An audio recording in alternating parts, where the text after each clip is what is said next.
Everybody would love to be 100. Some may look back with regrets, others would look back with cherished memories. This art class is made up of seniors at a long-term care facility. They have all experienced much in their lives, but none more so than their teacher. Louise Goldsmith turns 100 this year, and with her amazing outlook on life, she is not slowing down. It was just another adventure. I've known her for 6 years when she first moved into the Wellington Terrace. My name is Mary Black-Gallagher, and I'm the coordinator of volunteers here at the Wellington Terrace. I just wanted to tell, just basically how I see Louise. I just think she's just one of the most beautiful people I've ever met. A century ago, a little girl was born to 2 British immigrants. This little girl had big dreams of being a dancer from a very early age. I loved dancing. And ballet was her passion in life. Well, I wanted to be a teacher. I wanted to be a choreographer, and I knew exactly what I wanted because I had seen pictures, and I decided that was for me. After her father passed when she was just 15, her dance career was at risk because her father was her main support. He went to work one morning and they carried him back. He passed out. He passed away at work, and and things altered from that day on. My life was quite different, and no more dance, of course. But through her resolve, she danced again, which led to her own studio and the teaching of her own ballet classes. For 60 years, she advanced in the Royal Dance Academy, eventually becoming an examiner. I started at 17, and in my 70s, I think I must have been about 72 or 73 when I finally retired. But I still carried on teaching for other teachers and assisting teachers. And so I didn't really leave the profession. I don't think I ever left it. I guess I have now. She was a ballet dancer, a teacher, a choreographer, and an examiner. But most of all, she was a truly amazing person. All my life I've strived for something. And so it was just another adventure.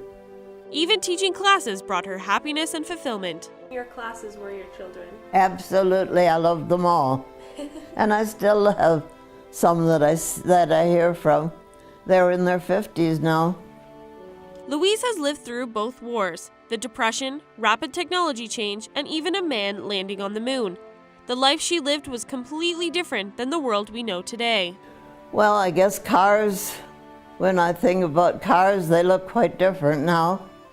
And certainly the gasoline is a lot high. When I first got my car, gasoline was 25 cents a gallon.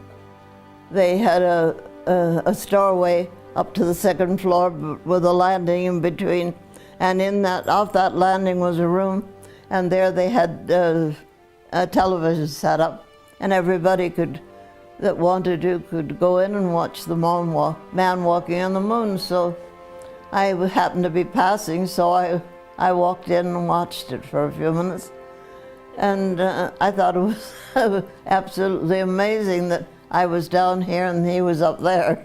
Louise never married or had children. She said she was too busy as a teacher and she didn't want to change her life. But as for children, she had hundreds. Yes, I have no complaints, and I have no regrets. Not one single solitary regret. Good, good. And sure, I haven't any children, but I've still got some of those people that were in the studio all those years, and I watched them grow up, and they've grown up beside me, and I haven't had to look after them, but I've just had the fun of teaching them. Retiring never slowed Louise down. She volunteered at a local hospital and was an active member of the community. In her 90s, after her long career as a dancer and a volunteer, Louise had medical issues which led to the loss of her legs. It was the veins that gave out in my legs. I didn't make a fuss to myself. I I just thought, well, it's another experience, but I will walk again. She was fit for prosthetics, and with the aid of a walker, she did walk again. She was nominated for several awards, including Flair's Lifetime Achievement and the Prime Minister's Volunteer Award. She even collected some of the awards in her community, such as Citizen of the Year and Senior Achievement. She also has received lifetime memberships at the Probus Club and the Royal Dance Academy. Louise really stands out, especially with her past. I mean, even things that she has done for volunteerism, in her community wherever she's been living. But we really focused in on what she's done here, and what she's done here is just truly amazing. You've received many awards in the past couple of years. Yes, I don't know how that happened. Upon my soul, I don't. Today, Louise voluntarily teaches 2 art classes a week to nearly a dozen seniors at the facility where she lives. Oh, they're great. I have some really people that are doing some nice things in the Tuesday class, and but they don't have to. As long as they enjoy just sitting there putting paint on paper, I don't care. She sees the talent that each resident has or the potential that they have, and she really encourages them. She has so much patience and encourages them and reassures them that, they're doing a great job, and they come out of there so proud.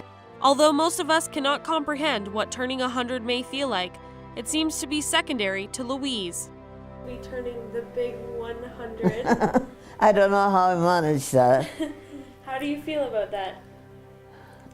I don't have any feelings about it one way or the other, except it's a bit of a shock. Louise just proves that it is not age that makes a person, but their outlook on life that completes them. I feel wonderful.